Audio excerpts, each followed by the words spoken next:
Sir నాకు notes కూడా sir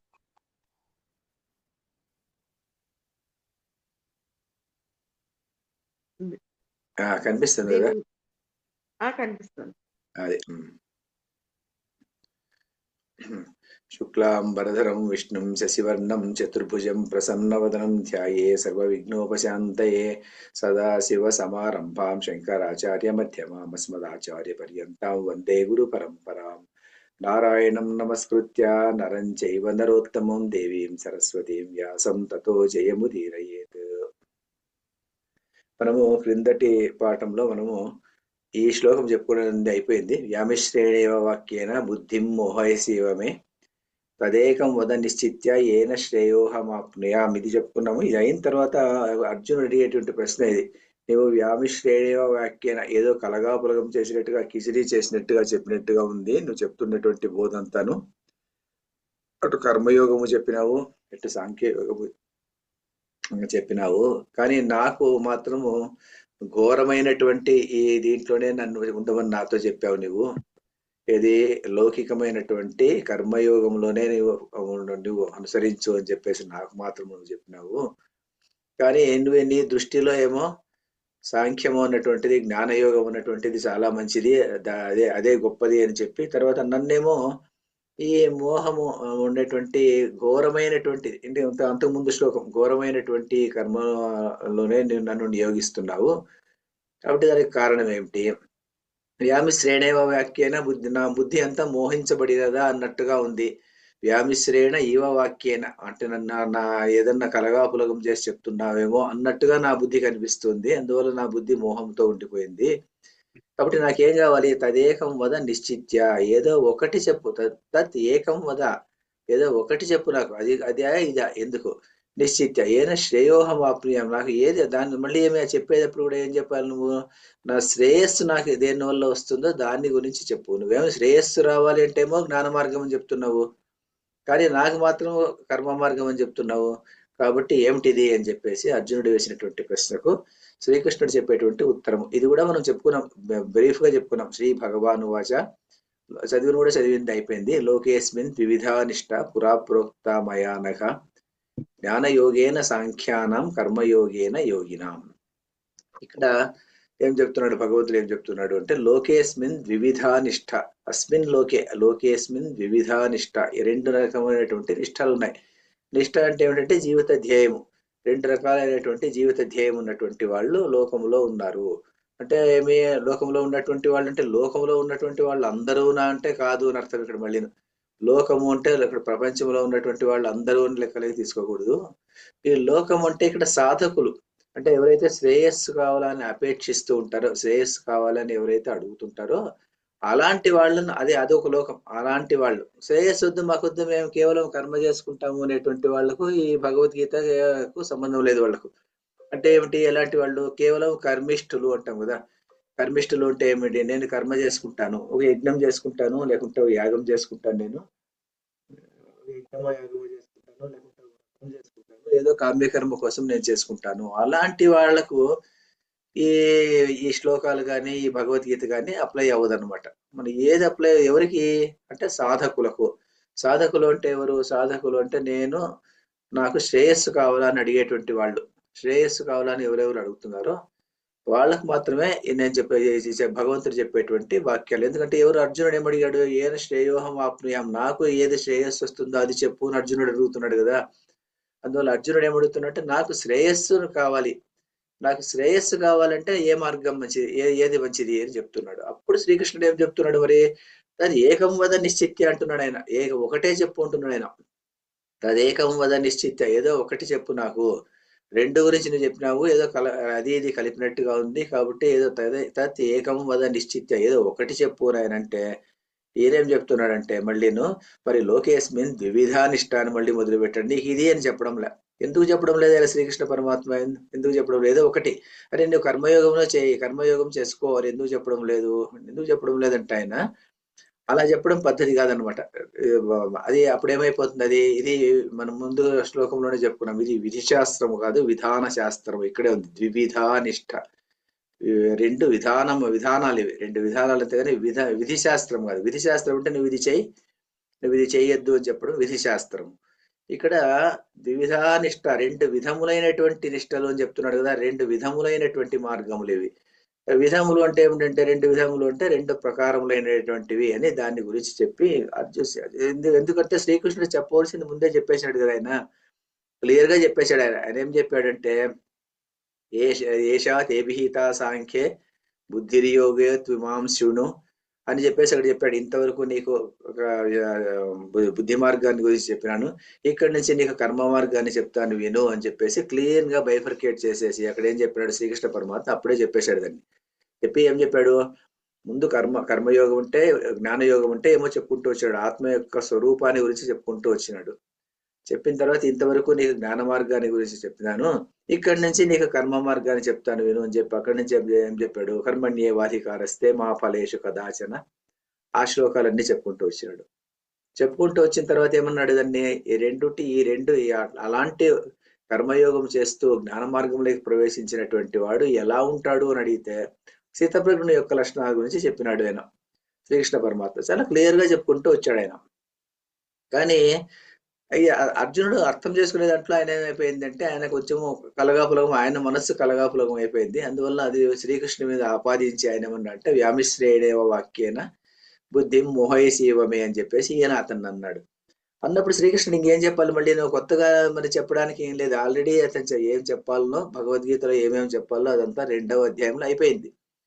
మరి ఈయన మళ్ళీ ప్రశ్న వేసిన దాని నుంచి శ్రీకృష్ణ పరమాత్మ ఏం చెప్తున్నాడంటే, మళ్ళీ చెప్పిన దాన్నే ఇంకొక పద్ధతిలో చెప్తున్నాడు. లోకేస్మిన్ ద్విధ నిష్ఠ అని చెప్పి 2 రకాలైన నిష్టలు చెప్పి, ఇది విధాన పరమైనటువంటి శాస్త్రము కాబట్టి 2 రకాలైన నిష్టలు ఉంటాయి, ఒకటేమో జ్ఞానయోగము, ఒకటేమో కర్మయోగము అని చెప్పి ముందు శ్లోకాల్లో ఏం చెప్తారంటే, ఈ జ్ఞానయోగం యొక్క స్వరూపం ఏమిటి, కర్మయోగం యొక్క స్వరూపం ఏమిటి రెండింటిని చెప్పి, ఈ రెండిట్లోనూ నువ్వు ఏ స్వరూపంలో ఉన్నావు నువ్వు ఆలోచన చేసుకో అని చెప్పి, తర్వాత నువ్వు దేంట్లో ఉన్నావు, కర్మయోగంలో ఉన్నావా జ్ఞానయోగంలో ఉన్నావా అని చెప్పిన తర్వాత అప్పుడు నువ్వు ఏదో నిర్ణయం చేసుకో అని చెప్పి అతనికే చెప్పేసి చివరికి ఏమంటాడంటే, నువ్వు కర్మయోగం ఇప్పుడు చేసుకో, ఇంకా జ్ఞానయోగానికి అనుకూలంగా నీ మనసు లేదు, కొన్నాళ్ళు కర్మయోగంలో కాలక్షేపం చేసి తర్వాత నువ్వు జ్ఞానయోగానికి ఎలిజిబిలిటీ వచ్చినప్పుడు అప్పుడు నువ్వు చూసుకుందాంలే అని చెప్పడము ఈ కర్మయోగం యొక్క తాత్పర్యం. టోటల్ కర్మయోగం యొక్క చాప్టర్ యొక్క తాత్పర్యం ఇది. అది ముందు జరిగేదంతా ఇక్కడ ఉంది కాబట్టి మొదట ఏం చెప్తున్నా అంటే, ఉన్నట్టుగా చెప్పాలనేది ఏం లేదు, ఆ ఉన్నదాన్ని 2 రకాలు నిష్టలు ఉన్నాయని చెప్పి అక్కడి నుంచి ఏదైనా మొదలు పెడుతున్నాడు అనమాట. లోకేస్మిన్, ఈ లోకేస్మిన్ అంటే లోకము అంటే ఇక్కడ సాధకుల కోసము, ఎవరు నాకు శ్రేయస్సు కావాలని ఎవరైతే అనుకుంటారో వాళ్లకు 2 రకములైనటువంటి నిష్టలు ఉన్నాయి. నిష్టలు అంటే ఏమిటంటే, నిరతాం స్థితి నిష్ట అంటాం. అంటే అందులోనే ఉన్నటువంటి వాళ్ళు ఒక్కొక్కరికి ఒక్కొక్క నిష్ట ఉంటుంది.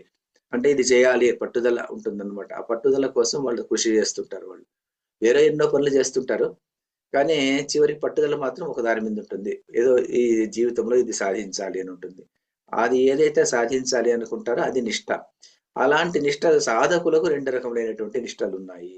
కానీ 2 రకముల నిష్టలు ఉన్నాయి అంటే, 2 రకముల నిష్టలు ప్యారలల్ అంటే ప్యారలల్ కాదు, అది ముందు వస్తుంది మనకు. ప్యారలల్ నిష్టలు కాదు అంటే, ఇది ఈ మార్గంలో పోయినా నేను శ్రేయస్సు వస్తుంది, ఆ మార్గంలో పోయినా నాకు శ్రేయస్సు వస్తుంది అంటే కాదు, తప్పు. మరి ఏమిది, కర్మయోగము ఉన్నటువంటిది సాధన నిష్ట, ఈ జ్ఞానయోగము ఉన్నటువంటిది సాధ్య నిష్ట. అది మనకు భాష్యకారులు చెప్తూ వస్తారు. ఒకటేమో సాధన నిష్ట అంటే by means by which you can attain అనేది అది. ఇంకోటేమి ద ఎండ్ గోల్ అనేది, the way how you are going to attain it అనేది వచ్చేసి జ్ఞాననిష్ట. ఆ జ్ఞాననిష్టను చేరుకోవాలంటే సాధనం మాత్రం కర్మయోగం ఉన్నటువంటిది సాధనము అని చెప్పేసి చెప్తారు. దీనికి చెప్పేసి 2 రకములైనటువంటి నిష్టలు ఉన్నాయి, కానీ 2 ప్యారలల్ నిష్టలు కాదు. అది ఒకటి ఇది ఒకటి కాదు. మరి ఎలా దీనికి ఎగ్జాంపుల్ ఏం చెప్తారంటే, రకరకాల ఎగ్జాంపుల్ చెప్తారు. అఖండానంద మహారాజు ఒకటి చెప్తాడు, హిందీలో చెప్తుంటారు. ఆయన భోజనం చేయాలి అంటే, భోజనం చేసేటప్పుడు ప్లేట్ కడుక్కోవాలి, తర్వాత ఏం చేయాలి అంటే నా భాండం శుద్ధి చేసుకోవాలి, అంటే అన్నం చేసుకునేటువంటి పాత్రను శుద్ధి చేసుకోవాలి. శుద్ధి చేసుకున్న తర్వాత దాంట్లోకి బియ్యం వేయాలి. ఆ శుద్ధి చేసుకునే ప్రక్రియ కర్మయోగము. శుద్ధి చేసుకున్న తర్వాత అందులోకి బియ్యం వేసి అది వండి దాన్ని పొయ్యి మీద పెట్టి దాన్ని మరి చేసిన తర్వాత దాన్ని దించుకుంటే అది ఏమైపోతుందంటే అది జ్ఞానయోగము. అంటే తినడం అన్నమాట. తినే ప్రాసెస్కి వచ్చేది జ్ఞానయోగము అంటాడు. అంటే ఈ కర్మయోగం ఉన్నటువంటిది జ్ఞానయోగం ఉన్నటువంటిది రెండు వేరు వేరు పాత్స్ అంటే కాదు. కర్మయోగం ద్వారా శుద్ధీకరణ జరిగిన తర్వాత జ్ఞానయోగం ద్వారా మనం మోక్షము ఉన్నటువంటిది చేరుకుంటాము అని చెప్పేసి అఖండానంద మహారాజు ఇలాంటి ఎగ్జాంపుల్స్ చాలా చెప్తుంటాడు ఆయన. ఆయన ఈ ఎగ్జాంపుల్ చెప్తాడు ఆయన. కాబట్టి ఇది కర్మయోగము జ్ఞానయోగం ఉన్నటువంటిది రెండు విధములైనటువంటి నిష్ఠలు ఉన్నాయని చెప్పినప్పటికీ కూడాను అవి రెండు ప్యారలల్ నిష్ఠలు కాదు. ఒకదాని తర్వాత ఒకటి వచ్చేటువంటిది. ఒకటేమో సాధన మార్గము, ఒకటేమో సాధ్య మార్గము, ఒకటేమో శుద్ధీకరణ ప్రక్రియ, ఒకటి సాధ్య మార్గము అని చెప్తున్నాడు ఇక్కడ. లోకేస్మిన్ వివిధా నిష్ఠ పురా ప్రోక్త మయానక. నేను ముందే చెప్పినాను దీన్ని, పురా ప్రోక్త మయానక. దీనికి ఇక భాష్యంలో చెప్దాం దీన్ని. పురా అంటే ఎప్పుడు అనేది, పురా ప్రోక్త మయానక. అనగా అంటే పాపములైనటువంటి వాడా అని సంబోధన ఇక్కడ. ఎందుకు ఇలాంటి సంబోధన చేస్తున్నాడు అంటే, నీవు అఘములైనటువంటి వాడు, పాపములైనటువంటి వాడు. అంటే ఎందుకు పాపం లేనటువంటి వాడు? పాపం లేనటువంటి వాడు ఇతను ఎందుకు లేదంటే, ఇతను నువ్వు వ్యామిశ్రేణవ వాక్యేనా అని భగవంతుణ్ణి అలా ఒక రకంగా అతన్ని అపోహం వ్యక్తం చేసినప్పటికీ కూడాను అతనికి ఇవా అన్నటువంటి వాక్యం వాడినాడు. దాని వలే చేసిన దాని వలే నాకు అనిపిస్తుంది అని అన్నాడు. కాబట్టి ఒక రకమైనటువంటి ఒక అతనికి భక్తి ప్రేమ అభావం ఉంది కాబట్టేసి అతన్ని ఇంకాను అదొకటి. రెండవది ఏమిటంటే శిష్యుడు అన్నటువంటి వాడు ఎలా ప్రశ్న అడిగినప్పటికీ కూడాను నిజమైనటువంటి గురువు అనేటువంటి వాడు అతన్ని అనునయించి మళ్ళీ ప్రశ్నలు ఎంకరేజ్ చేసేటట్టు చేసి చెప్పాలి. అంతేగాని ఏమిట్రా ఇలా చెప్పావు నువ్వు, ఇలా ప్రశ్న అడిగావు, ఇదేం ప్రశ్న అని అడిగితే మళ్ళీ అది ప్రశ్న అడగడు కదా. అలా చెప్పకోకుండా ఇతనిలో కొద్దిగా అఘము అనేటువంటిది కనిపించినప్పటికీ కూడాను అనగా అని సంబోధన చేస్తూ ఓ అనగా నీ అపాపములైనటువంటి వాడు అని చెప్పేసి లోకేస్మిన్ వివిధ నిష్ఠ పురా ప్రోక్త మయ అనఘ. ఎందుకంటే ఇతను శ్రేయస్సు కోరుతున్నాడు, అందువల్ల అనగా అని కోరుతూ జ్ఞానయోగేన సాంఖ్యానం కర్మయోగేన యోగినాం అని చెప్తాడు. సాంఖ్యులు అన్నటువంటి వాళ్ళకు జ్ఞానయోగము, యోగులు ఉన్నటువంటి వాళ్ళకు కర్మయోగము అని చెప్తున్నాడు. మరి ఇలా చెప్పేసి వదిలేసిన తర్వాత మరి మనము యోగుల, మనకు జ్ఞానుల, మనం సాంఖ్యులకైతే జ్ఞానయోగము, యోగులకు అంటే కర్మయోగులకైతే కర్మయోగము. మరి మన ప్రశ్న ఎక్కడ వస్తుందంటే, సాధారణమైనటువంటి మనలాంటి వాళ్లకు మనము కర్మయోగంలో ఉన్నామా అంటే కర్మయోగం చేయాలనా, లేకుంటే జ్ఞానయోగం చేయాలా? మనం సాంఖ్యులమా? మనం ఈ పుస్తకాలన్నీ రెండవ చాప్టర్ అంతా గట్టిగా చదువుకున్న తర్వాత రెండో చాప్టర్ అంతా బాగా వడగబట్టి దాన్ని అంతా ఆకలింపు చేసుకున్న తర్వాత మనం ఏమనుకుంటామంటే చాలా మంది మనం సాంఖ్యులు అనుకునేటువంటి సందర్భం ఉండొచ్చు. కొంతమంది నేను సాంఖ్యులు నేను అని అనుకోవచ్చు. లేకుంటే కొంతమంది ఇంకా నేను యోగి దశలోనే ఉన్నాను కాబట్టి నేను కర్మ చేసుకోవాలనుకునేటువంటి భావన ఉండొచ్చు. అలాంటప్పుడు ఎలా నిర్ణయం తీసుకునేది అని నిర్ణయించుకునేదానికి ముందు కర్మ అంటే ఏమిటి, కర్మ యోగం అంటే ఏమిటి అనేది కూడా మనం ఒకసారి చెప్పుకోవాలి. ఎందుకంటే చెప్పుకుంటున్నదాన్ని చెప్పుకుంటూ ఉంటాం, దీన్ని మనకు తెలిసి ఉంటుంది. అయినా కూడా ఎందుకు చెప్పుకుంటామంటే పునరావృత్తి ఒకసారి మర్చిపోయేటువంటి అవకాశం ఉంటుంది. కాబట్టి కర్మ అంటే కేవలము ఏమిటి, లౌకిక కర్మ కావచ్చు, లేకుంటే వైదిక కర్మ కావచ్చు. రెండు రకాలైన కర్మలు. లౌకిక కర్మ అంటే ఏమిటంటే మనం రోజు ఆఫీసు పోయి వచ్చేది, లేకుంటే వంట చేసుకునేది, ఇంకేదో పనులు చేసుకునేది, గార్డెనింగ్, ఇవన్నీ లౌకిక కర్మలు. వైదిక కర్మలు కూడా ఉంటాయి. వైదిక కర్మలు ఏమిటి, వ్రతం చేయడం, సత్యనారాయణ వ్రతం చేయడము, లేకుంటే ఇంకొక హోమం చేయడము, ఒక యజ్ఞం చేయడము, లేకుంటే ఆయుష వ్రతం చేసుకోవడము, ఇంకోటి ఏదన్నా భీమరత శాంతి చేసుకోవడము, ఇవన్నీ వచ్చేసి వైదిక కర్మలు అంటాం అనమాట. వైదిక కర్మల్లో స్మార్త కర్మలు కావచ్చు, లేకుంటే శ్రౌత కర్మలు కావచ్చు, ఏదైనా కావచ్చు. అలాంటి కర్మలు. ఈ కర్మలన్నీ ఎలాంటి కర్మలు ఇవన్నీ అంటే మనము దీనికి ఏదైనా ఫలాన్ని అపేక్షించి చేసేటువంటి కర్మలు ఇవన్నీ. ఆ కర్మల్లో ఏమడుగుతాం మనము, పుత్ర పౌత్ర అభివృద్ధ్యర్థం అంటాము, లేకుంటే ఇంకేదన్నా ధనధాన్య వస్తు కనుక వృద్ధ్యర్థం, ఏదో ఇలాంటి చెప్పి ఆయుష్ రావాలనే ఉద్దేశంతోనో ఏదో దాంతో ఆ కర్మలు చేస్తాం. ఆ కర్మలన్నీ కేవలం కర్మలవి, అది కర్మయోగము కాదు. మరి కర్మయోగం అంటే ఏమిటి? కర్మయోగం అంటే కర్మలు చేసిన తర్వాత, కొన్నాళ్ళు చేసిన తర్వాత ఆ వ్యక్తికి ఆ కర్మ మీదనే ఒక రకమైనటువంటి, నేను ఎందుకు చేస్తున్నాను, నా కోసం, నా ధనం కోసము, నా వృద్ధి కోసము, నా ఆయుష్ కోసం చేస్తున్నాను, మరి సమాజం కోసం నేను ఏం చేయడం లేదు కదా అన్నటువంటి భావన ఎప్పుడో కలిగినప్పుడు ఆయన ఆయన విశ్వజనీయంగా ఏదైనా యజ్ఞం చేసినప్పుడు అంటే నాకు ఈ ఫలముతో సంబంధం లేదు. ఇందులో వచ్చేటువంటి పుణ్యము నాకు ఫలం లేదు, పాపము ఫలం లేదు అనుకునేసేటువంటి సందర్భం వచ్చినప్పుడు ఆయన దాన్ని వదిలేస్తాడనమాట. అంటే కర్మ చేసిన దాని నుంచి కేవలం కర్మ చేసిన దాని నుంచి వచ్చేటువంటి కష్టము, సుఖం ఏమిటంటే కర్మ అన్నటువంటిది బంధిస్తుంది అని చెప్తారు. కర్మ బంధహేతువు అంటాము. కర్మ బంధహేతువు అంటే మనం పుణ్యకర్మ చేసినా, పాపకర్మ చేసినప్పటికి కూడాను అది మనకు బంధిస్తుంది. ఎలా బంధిస్తుంది? పాపం చేస్తామనుకోండి. పాపం చేసి పాపకర్మ చేస్తామనుకోండి. ఎవరికో ఏదో ఉన్నా చెడు కావాలి అని చెప్పేసి మనం ఒక సంకల్పం చేసుకునేసి ఇక్కడ ఒక యజ్ఞమో, యాగమో చేస్తామనుకోండి. సర్పయాగం చేశారు కదా జనమేజయుడు అలాంటిది. సర్పాలు చనిపోవాలా అని చెప్పేసి యాగం, యజ్ఞం చేశాడు అతను. అందువల్ల ఏమైపోతుంది అతనికి పాపం అన్నటువంటిది అలాంటివి చేసినప్పుడు పాపం అన్నటువంటిది రానే వస్తుంది. ఎందుకంటే ఒకరికి అహితము కావాలి అని చెప్పేసి, కష్టం కావాలని చేసినాం కాబట్టి అహితము కోరేటువంటి కర్మ కాబట్టి అది పాపకర్మ.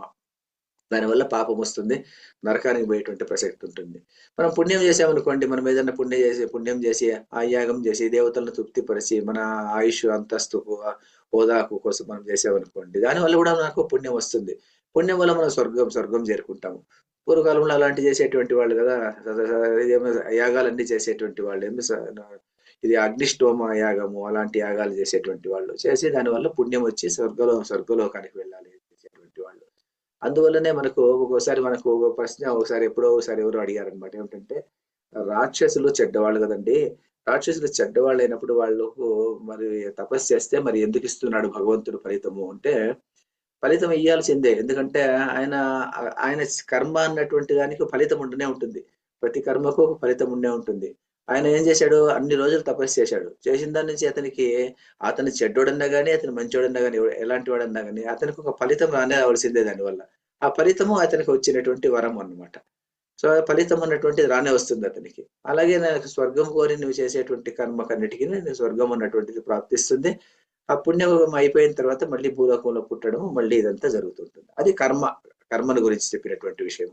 కర్మ యోగం అంటే ఏమిటంటే, కర్మయోగం అంటే అలాంటి కర్మ కాదు. అలాంటి కర్మ కాకుండా మనం ఏం చేస్తామంటే నిష్కామ కర్మ. అంటే నాకు దీనివల్ల సంబంధం లేదు. ఇందులో పాపం వచ్చిందా, పుణ్యం వచ్చిందా అన్నటువంటిది ప్రసక్తి నాకు లేదు. ప్రసక్తి లేకుండా నేనేం చేస్తున్నానంటే నేను లోకహితార్థము లేకుంటే నేను నా పాటి నేను చేస్తున్న కర్మ చేస్తున్నాను. ఎందుకంటే నేను చేయాలి కాబట్టి, గృహస్థుడు కాబట్టి నేను చేస్తున్నాను. గృహస్థుడు కాబట్టి ఇంటికి వచ్చినటువంటి అతిథికి భోజనం పెట్టాను. పుణ్యం వస్తుంది నేను పెట్టడం లేదు. లేకుంటే ఆ పెట్టినటువంటి అన్నంలో ఏదో దోషం ఉందనుకోండి, దానివల్ల ఆ దోషానికి నా సంబంధం లేదు. ఇంట్లో ఏముందో ఆ అన్నం నేను అతనికి పెట్టాను.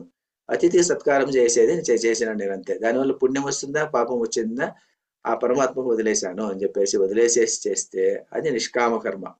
ఆ నిష్కామ కర్మ యోగాన్ని నిష్కామ కర్మ చేసేదాన్ని మాత్రమే కర్మయోగము అంటాం. అంతేగాని కర్మ చేసేదాన్ని కర్మయోగము అని అనము అన్నమాట. ఈ నిష్కామ కర్మాని గురించి ఇక్కడ చెప్తున్నాడు అనమాట. సాధకులు అంటే ఎవరు? లోకేస్మిన్ అంటే ఎవరు? ఈ నిష్కామ కర్మ చేసేటువంటి వాళ్ళు ఒకరు. రెండవరు ఎవరంటే జ్ఞానయోగంలో ఉన్నటువంటి వాళ్ళు. జ్ఞానం అంటే ఇది బాగా పండి ప్లేట్ బాగా కడుక్కునేసి తర్వాత ఇదంతా శుభ్రం చేసుకునేసి అంతఃకరణ శుద్ధి చేసుకున్నటువంటి వాళ్ళు. అంతఃకరణ శుద్ధి అంటే అంతఃకరణంలో ఉన్నటువంటి మాలిన్యము అంటారు దీన్ని. ఇది దేహాభిమానము ఇవన్నీ. అలాంటి అభిమానం ఏది లేనటువంటి వాళ్ళు. ఈ కర్మయోగంలో ఉన్నటువంటి వాళ్ళకి ఇంకా దేహాభిమానం ఉంటుంది వీళ్ళకు. దేహాభిమానం ఎలా ఉంటుంది? నేను చేస్తున్నాను అన్నటువంటి భావన అన్నా ఉంటుంది. కర్తృత్వం ఉంటుంది. ఎందుకంటే వాడు కూర్చుంటాడు, యజ్ఞంలో కూర్చుంటాడు, వాడు యజమానిగా కూర్చుంటాడు. నేను వచ్చేటువంటి ఫలాన్ని మాత్రం భగవంతుడిగా అర్పిస్తున్నాను అని, నేను చేస్తున్నాను అనే చేస్తుంటాడు అతను. చేయాలి కదా అతను. ఏదో కర్మ చేయాలి అంటే ఆ మనిషి అక్కడ కూర్చొని చేయాలి కదా. చేశాడు కాబట్టి అతనికి కర్తృత్వం ఉన్నటువంటిది అతనికి ఉంటుంది. కానీ జ్ఞాని అన్నటువంటి వానికి కర్తృత్వమే లేదు. అతనికి కర్తృత్వము లేదు, భోక్తృత్వము లేదు. అలాంటి వాడు అతను జ్ఞానయోగంలో ఉన్నటువంటి వాడు. జ్ఞానయోగంలో ఉన్నటువంటి వాడు అలా ఉంటాడు. కర్మయోగంలో ఉన్నటువంటి వాడు ఇలా ఉంటాడు. మరి కర్మయోగంలో ఉన్నావా, నా జ్ఞానయోగంలో ఉన్నావా ఎలా కనుక్కోవడము అన్నది చాలా ముఖ్యమైనటువంటి విషయం ఇక్కడ. ఎందుకంటే ఈ ఈ శ్లోకాలకు అర్థం చెప్పుకునేదానికి పోయేదానికి ముందు మనము చాలా డీప్ గా వెళ్ళి అర్థం చేసుకుంటే గానీ మనం దాని గురించి అర్థం కాదు. ఎందుకంటే మనం జ్ఞానయోగంలో ఉన్నామా లేకుంటే కర్మయోగంలో ఉన్నాము. చాలా మందిని మనం చూస్తుంటాము. నేను స్పిరిచువల్ సార్ అంటుంటారు. నేను స్పిరిచువల్ సార్ నేను ఇట్లా రిలీజియస్ యాక్టివిటీస్ నేను చేయను, నేను స్పిరిచువల్ అంటారు కొంతమంది అంటుంటారు చాలా మంది. అతను స్పిరిచువల్ మార్గంలో ఉన్నాడు అంటారు. స్పిరిచువల్ మార్గంలో ఉన్నావంటే నువ్వు స్పిరిచువల్ మార్గంలో ఉన్నావా అనే దానికి ఎలా కనుక్కోవడము? అనే దానికి ఏం చెప్తారంటే నువ్వు నీవే ఆలోచన చేసుకోవాలి. ఆలోచన చేసుకొని స్థితమైనటువంటి నిర్ణయం తీసుకోవాలి. ఏమంటే నేను చేసేటువంటి మనస్సులో గాని వాచ కర్మణ ఈ మూడింట్లో ప్రతి మనిషికి 3 రకాల స్థితులు. మనస, వాచ, కర్మణ. మనసులో నేను ఆలోచించేటువంటి సమయంలో కానీ, లేకుంటే మాట్లాడేటువంటి సమయంలో కానీ, లేకుంటే నేను చేసేటువంటి పని చేసేటువంటి సందర్భంలో కానీ, అప్పుడు ఎలాంటి భావము ప్రకటమవుతుంది? నేను దేహాభిమానముతో ప్రకటమవుతుందా? లేకుంటే దేహాభిమానముతో మమైకత్వమై ప్రకటమవుతుందా? లేకుంటే అది కాకుండా ప్రకటమవుతుందా? ఎందుకంటే సాంఖ్యులు అంటే ఎవరంటే, సాంఖ్యులు అంటే వివేకం ఉన్నటువంటి వాళ్ళు అని అర్థం. సాంఖ్య అన్నటువంటి పదానికి అర్థం వివేక జ్ఞానము. వివేకం అంటే ఏమిటి? వివేకం అంటే ఏమిటంటే నేను దేహముతో నేను వేరు, దేహం వేరు. నేను కేవలము దేహానికి నేను సాక్షిభూతంగా చూస్తున్నటువంటి చైతన్య స్వరూపము. మనసు నాది కాదు, దేహము నాది కాదు అన్నటువంటి భావన స్పష్టంగా సునిశ్చితంగా ఉన్నటువంటి వాడు. అలాంటి వాడు సాంఖ్యుడు. కానీ ఇక్కడ నేను చేసేటువంటి మనసులో గాని, వాక్కులో గాని, కర్మలో గాని ఎలాంటి భావము ప్రకటమవుతుంది అనేది చూసుకోవాలి. ఎలాంటి భావం ప్రకటమవుతుంది? అంటే అనుకునేది అనుకుంటుంటాం. నేను జ్ఞాని సాంఖ్య యోగంలో ఉన్నాను నేను అని అనుకునేది వేరు. కానీ అనుకోవడం కాదు. ఎలా ప్రకటమవుతుంది? దానికి ఉదాహరణ ఒక వ్యక్తి వస్తాడనుకోండి. మీ దగ్గరికి ఒక వ్యక్తి వస్తాడు. వచ్చి అతను అనవసరంగా మిమ్మల్ని బాగా తిడతాడనుకోండి. తిట్టినప్పుడు మీరు ఎలా రియాక్ట్ అవుతారు అప్పుడు? ఎలా రియాక్ట్ అవుతారు మీరు? మామూలుగా రియాక్ట్ అయ్యేది ఎలా రియాక్ట్ అవుతారు? వీడు అనవసరంగా నన్ను తిట్టినాడు కదా అని చెప్పి మళ్ళీ తిట్టాలి అనిపిస్తుంది అనుకోండి. అప్పుడు ఏమైపోయినప్పటికీ వాడు తిట్టిన వాడు దేన్ని తిట్టాడు? నీ దేహాన్ని తిట్టాడు. నీ మనసుని తిట్టాడు. నీ దేహాన్ని, మనసుని తిట్టినప్పుడు నీవు ఎలా ఉండాలి అప్పుడు? నేను ఆత్మస్వరూపంలో ఉన్నటువంటి వాడిని, నా దేహాన్ని అతను తిట్టాడు, వెళ్ళిపోయాడు అని అనుకునేటువంటి భావం ప్రకటమవుతుందా? లేకుంటే నేను మళ్ళీ అతన్ని తిట్టాలి అనే భావం ప్రకటమవుతుందా? మళ్ళీ అతన్ని తిట్టాలి, లేకుంటే అతని మీద ఏదైనా కక్ష తీర్చుకోవాలి అనేటువంటి భావం ప్రకటమైంది అంటే నీవు కర్మయోగంలో ఉన్నటువంటి వాడివి. అంతేగాని జ్ఞానయోగానికి ఇంకా పనికిరావు అని. తర్వాత ఇంటి నుంచి బయటకు వెళ్ళిపోతాం అనుకోండి. ఇట్లా ఏదో బయటకు వెళ్తాం అనుకోండి. బయటకు వెళ్ళిన తర్వాత మళ్ళీ నా ఇల్లుని సాయంత్రానికి ఇల్లు చేరుకోవాలి అని పరిగెత్తి వచ్చేసామనుకోండి. అప్పుడు ఏమైనట్టు అప్పుడు లెక్క అక్కడ అది ఏం ప్రకటమవుతుంది అక్కడ? నా ఇల్లు అన్నటువంటి భావన ప్రకటమవుతుంది. నా ఇల్లు అన్నటువంటి భావం ఎప్పుడైతే ప్రకటమైందో నువ్వు పరిగెత్తి వచ్చేస్తున్నావు. నాది నా ఇల్లు. మమైకత్వం మళ్ళీ దేనికి, ఎవరికి ఇల్లు అది? నా ఇల్లు, నా ఈ దేహానికి ఇల్లు అది. అంతేగాని నీకు ఉన్నటువంటి దానికి ఇల్లు కాదన్నమాట దానికి.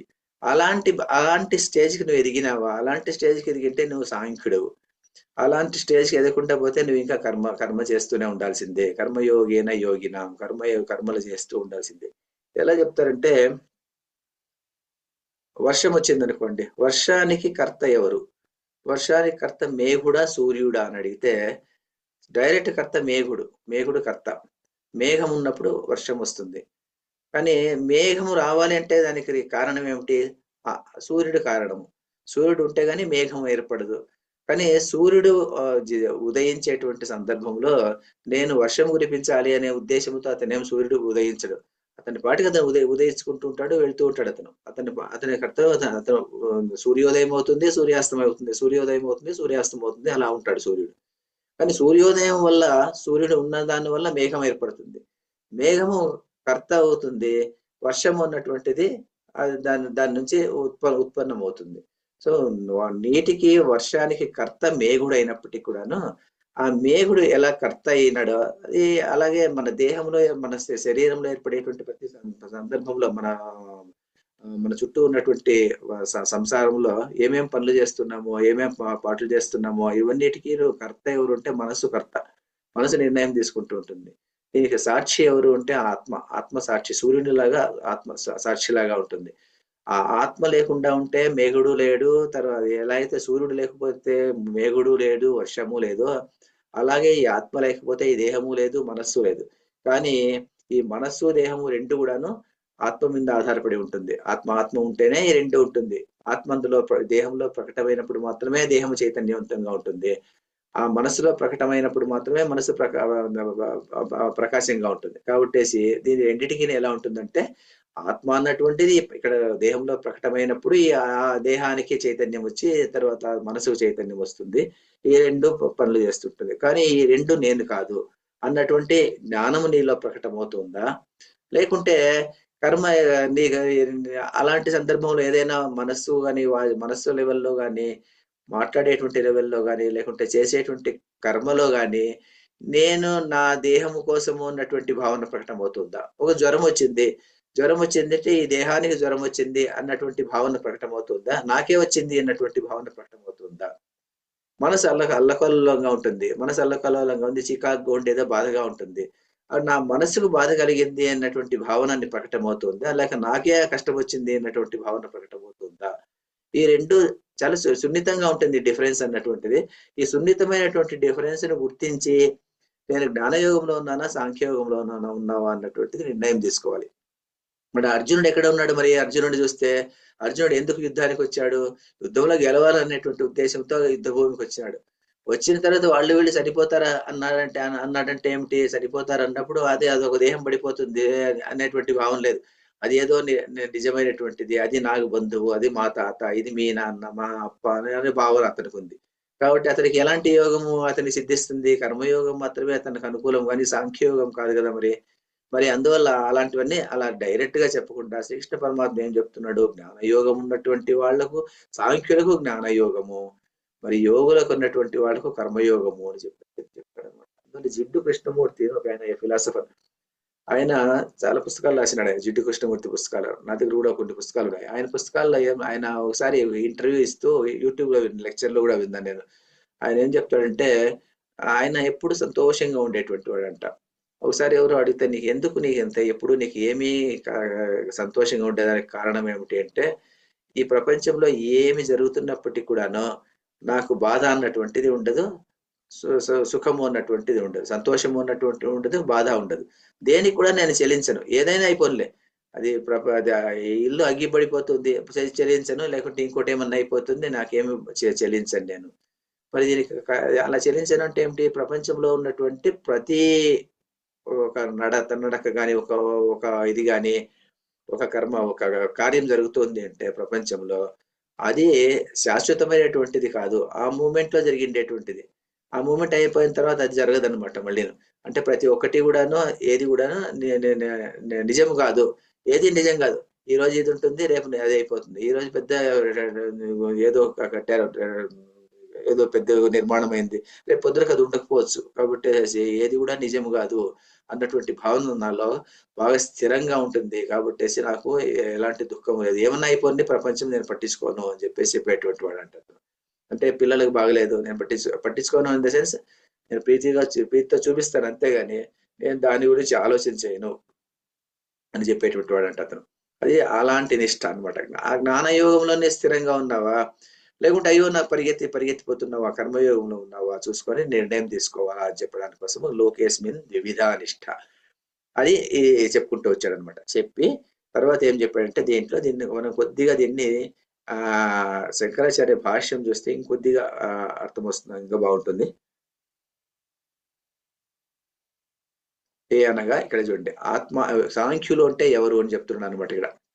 హే అనగా అంటే హే పాప, తత్ర అంటే తయో ఆ రెండింటి మధ్యలో కాసా ద్విధా నిష్ఠ ఇత్యాహ తత్ర జ్ఞానయోగేన జ్ఞానమేవ యోగ తేన సాంఖ్యానామ. సాంఖ్యులు ఎవరు అంటే ఎలా ఉంటారంటే వాళ్ళు ఆత్మానాత్మ విషయ వివేక విజ్ఞానవతాం.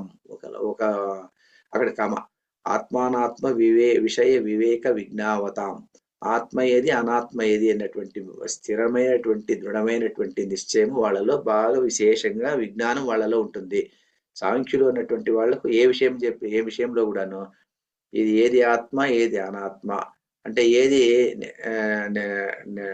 ఎప్పుడు ఉండేటువంటిది ఏది ఎప్పుడు వెళ్ళిపోయేటువంటిది అన్నటువంటిది వాళ్లకు ఆ విషయంలో వివేకము బాగా స్పష్టంగా ఉంటుంది. అలాంటి వాళ్ళు బ్రహ్మచర్యాశ్రమదేవకృత సన్యాసానాం వేదాంత విజ్ఞాన సునిశ్చితార్థానాం పరమహంస పరివ్రాజికానాం బ్రహ్మణ్యేవ అవస్థితానాం నిష్ఠా ప్రోక్త. ఇన్ని అడ్జెక్టివ్స్ వేసాడనమాట. ఎవరికి? సాంఖ్యులకు ఉన్నటువంటి వాళ్ళకు. సాంఖ్యుల బుద్ధి ఎలా ఉంటుందంటే బ్రహ్మచర్యాశ్రమదేవ కృత సన్యాసానాం బ్రహ్మచర్యావస్థ నుంచి సన్యాసం వరకు, సన్యాసం తీసుకునేటువంటి వరకును. బ్రహ్మచర్యం తీసుకున్న తర్వాత కొంతమంది గృహస్థులుగా వెళ్ళిపోతుంటారు. కొంతమంది గృహస్థులుగా తీసుకోకుండా అలాగే ఆశ్రమాన్ని కంటిన్యూ చేస్తారు. అంటే ఆ బ్రహ్మచర్య నిష్ట ఎలా ఉంటుందో దాన్ని అలాగే కంటిన్యూ చేసుకొని సన్యాసానికి వచ్చేస్తారు వాళ్ళు. అలాంటి వాళ్ళు అంటే అన్ని మళ్ళీ పెళ్లి చేసుకొని ఇలా వచ్చేటువంటి వాళ్ళు కాదు. పెళ్లి చేసుకున్నారంటే తప్పు లేదా అంటే తప్పు ఏముంది అంటే అలా కాదు. పెళ్లి ఎవరితో చేసుకుంటాము? ఈ దేహానికి ఇంకొక దేహానికి సంబంధం, దేహముకు ఉన్నటువంటి సంబంధమే. మరి ఆత్మకు పెళ్ళాము లేదు, మా భర్త లేడు. కాబట్టి అలాంటి సందర్భంలో మళ్ళీ పెళ్లి చేసుకున్నాడు అంటే వాడు సాంఖ్య యోగంలో లేడు వాడు. మరి వాడు మళ్ళీ కర్మయోగంలో ఉన్నటువంటి వాడు. తర్వాత ఇక్కడేమో వేదాంత విజ్ఞాన సునిశ్చిత అర్థానాం, ఈ వేదాంత విజ్ఞాన విషయంలో సునిశ్చితమైనటువంటి అభిప్రాయం అతనికి ఉంటుందన్నమాట. ఎవరికి? సాంఖ్యులు అన్నటువంటి వాడికి. అంటే ఏమిటంటే ఇప్పుడు ఒక సందర్భంలో నేను ఎక్కడ చూశాను అనమాట. ఏం చూశానంటే ఒకనొక చోట ఒకతను గీతా యజ్ఞం చేసేటువంటి వాడు. గీతా యజ్ఞం చేసేటువంటి సందర్భంలో గీతా యజ్ఞం అని చేసి గీత ఏం చెప్తుంది? వేదాంతం గురించి చెప్తుంది, కర్మల గురించి చెప్పనే చెప్పదు. అది కర్మ యోగాన్ని చెప్తుంది కానీ కర్మల గురించి చెప్పదు. కానీ వాళ్ళు సంకల్పం ఎలా చేశారంటే సంకల్పం చేసేటువంటి సందర్భంలోనే మాకు ఆయుష్, ఆరోగ్యము, ఐశ్వర్యము అన్ని కావాలి, కాబట్టి సుపుత్ర పౌత్రాభివృద్ధి కావాలి, అన్ని చేసి నేను గీతా యజ్ఞం చేస్తున్నాను అని చెప్పేసి ఒక శ్లోకం చదవడము. కర్మణ్యేవాధికారస్తే మా ఫలేషు కదాచన మా కర్మ ఫలహేతుర్భూ మాతే సంగోస్వ కర్మణి స్వాహ అనేది అగ్గిలేకి వేయడం అనమాట. అంటే అక్కడ ఏం చేస్తున్నారు వాళ్ళు? వేదాంత విజ్ఞాన సునిశ్చిత అర్థం ఎక్కడుంది అక్కడ? వాళ్ళు భగవద్గీత చదవలేదు కానీ భగవద్గీతను అలా హోమం చేస్తున్నారు. మరి అది తప్పు కదా. మరి అలాంటి చేయకూడదు అనమాట. అలాంటి విషయంలో సునిశ్చితమైనటువంటి అభిప్రాయం ఉన్నటువంటి వాళ్ళు పరమహంస. హంసలాగా ఉండాలంట వాళ్ళు. హంసలాగా ఉండాలంటే అంటే హంస తెల్లగా ఉంటుంది. తెలుపుదనము జ్ఞానానికి ప్రతీక.